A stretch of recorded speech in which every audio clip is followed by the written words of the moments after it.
Happy morning मेरे प्यारे दोस्तों। आज है डे 155 और आज की टीचिंग बहुत ही स्पेशल है क्योंकि हम सब ने ना अपने मन में ना एक कहानी गढ़ी होती है अपने बारे में। कई बार वो कहानी हमने खुद ही अपने लाइफ एक्सपीरियंस से गढ़ी होती है, या कई बार ऐसा होता है ना कि हमारे रिलेटिव्स या सोसाइटी, हमारे पेरेंट्स, हमारे भाई बहन, मतलब या हमारे फ्रेंड सर्कल में ही वो ना हमें बताते रहते हैं कि तुम इसमें अच्छे नहीं हो या तुम इसमें अच्छे हो। तो पहले तो हम ये बात करेंगे कि कुछ ऐसी कहानियाँ हमने अपने मन में गढ़ी होती है ना, जो कि हमें आगे बढ़ने नहीं देती हैं लाइफ में, जो कि नेगेटिव होती है हमारे बारे में, जिससे कि हमारा खुद का सेल्फ कॉन्फिडेंस लो हो जाता है। जैसे कि मैंने कहा, या तो हमने वो खुद बनाई होती हैं या सोसाइटी ने हम पे थोप दी होती हैं कि तुम में ये कमी है। उदाहरण के तौर पे मैं आपको कुछ बताती हूँ। तो आपने किसी ना किसी के मुंह से तो ये ज़िंदगी में सुना ही होगा, अपने फ्रेंड सर्कल में या किसी से भी, कि मैं मैथ में ना बिल्कुल अच्छी नहीं हूँ, मुझे मैथ समझ में ही नहीं आता है ना, या मैं ना अच्छा नहीं नाचती हूँ, मैं अच्छा नहीं गा सकती, मेरी आवाज़ अच्छी नहीं है, मैं अच्छी लेखक नहीं हूँ, मैं बहुत ज़िद्दी हूँ, मुझे ना अच्छे से नींद नहीं आती है, कच्ची नींद आती है, टूट जाती है मेरी नींद, मैं बहुत ना बूढ़ी हूँ, मेरे बहुत मूड स्विंग्स होते हैं। आपने देखा होगा कि जो लोग ना मोटे होते हैं उन लोगों का कहना होता है कि यार ना मैं कितना कुछ कर लूँ मेरा वज़न कम नहीं होता, या कई बहुत पतले होते हैं उनका ये होता है कि मैं कितना ही खा लूँ ना मैं कभी बढ़ती ही नहीं हूँ, मेरा वज़न कभी बढ़ता ही नहीं है। या कईयों के मुंह से सुना होगा कि मेरी ना इंग्लिश अच्छी नहीं है, मैं अच्छे से इंग्लिश में बात नहीं कर पाती, या किसी के मुंह से ऐसे सुना कि मैं तो हमेशा ही लेट होती हूँ, या मैं अच्छी ड्राइवर नहीं हूँ, मैं अच्छी कुक नहीं हूँ, बिना चश्मे के तो मैं देख ही नहीं सकती, मेरे लिए फ्रेंड्स बनाना बहुत मुश्किल है, मेरे हाथों में पैसा टिकता ही नहीं है। तो इस तरह से ना, और ये जो सारे एग्जाम्पल मैंने बोले ये सारे बुक में लिखे हुए हैं आज की टीचिंग में। तो इस तरह की कहानी आपने सुनी होगी, अपने बारे में ही याद कर लीजिए, अपने बारे में हमारी कितनी कहानी होती है।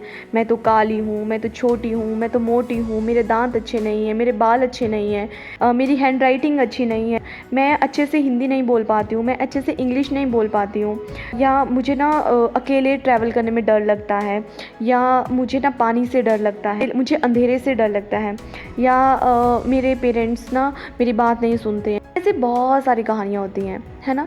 तो हमने पिछले कल ही ये जाना है कि what we think we become.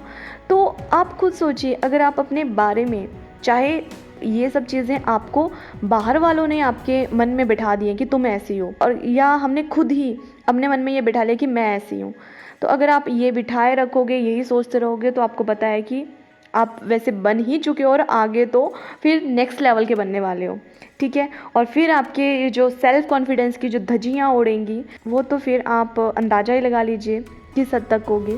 तो आज की टीचिंग में रौंडा बन यही चाहती हैं कि ना हमें ना, हम अपने बारे में ये कॉन्शियस हो जाएं, हम जागरूक हो जाएं कि हम जो सोचते हैं हम वही बनते हैं। और ये जो कहानियाँ हमने गढ़ के रखी हैं ना, अब टाइम आ गया है उन कहानियों को बदलने का।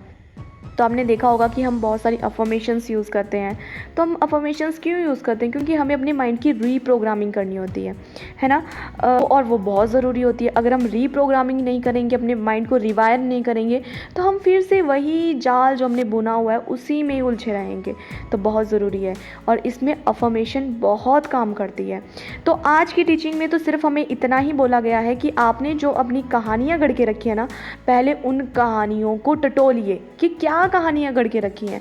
और मैं तो कहती हूँ कि एक पेपर में अपनी वो सारी कहानियाँ जो आप अपने बारे में सोचते हो ना नेगेटिव वे में, वो सारी लिख दो और फिर उस पेपर को जला दो, और फिर ये सोच लो कि आज से ये कहानियाँ अब ख़त्म हो गई, मैंने इनको जला दिया है। और फिर ये सोच लो कि अब ये कहानी ख़त्म होगी, और कल की टीचिंग में रौंडा बन हमें कुछ अफर्मेशंस देने वाली हैं।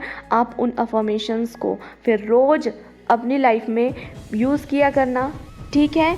तो आज की टीचिंग में रौंडा बन यही चाहती हैं कि हम उन सारी चीज़ों को मिटा दें और अपनी कहानी को दोबारा लिखें। We are the writer of our story, so be a writer. और जब आप अपनी कहानी लिखोगे तो आप ये चाहते हो कि आप ऐसी कहानी लिखो कि मैं ऐसा नहीं कर सकती, मैं वैसा नहीं कर सकती। अरे आप सब कुछ कर सकती हो, एक ही तो ज़िंदगी है हमारे पास, इसमें नहीं करना तो और किस में करना है? किसने देखा है कि नेक्स्ट लाइफ में क्या होगा क्या नहीं होगा? जो है अभी ना उसको खुल के जीना है, ठीक है। खुल के हंसना है, खुल के जीना है, नाचना है, गाना है, जो मन करे वो करना है। और हाँ, किसी से माफ़ी मांगनी है तो माफ़ी मांग लेनी है, किसी को माफ़ करना है तो माफ़ कर देना है, कुछ पेंडिंग नहीं रखना है, किसी का उधार नहीं रखना है, सब चुकता करना है, ठीक है। मिलते हैं एक नई वीडियो में नई टीचिंग के साथ, जिसमें कि हमें कुछ अफर्मेशंस दी जा रही हैं। और जिनका भी आज जन्मदिन है, happy birthday to all the beautiful people who was born on this beautiful day. Happy birthday dear, stay happy, stay blessed. और इस वीडियो को खूब शेयर करो, दिल खोल के शेयर करो। और अभी तक चैनल सब्सक्राइब नहीं किया है तो कर लो। और मेरे साथ अंत में कहो, सबका मंगल हो।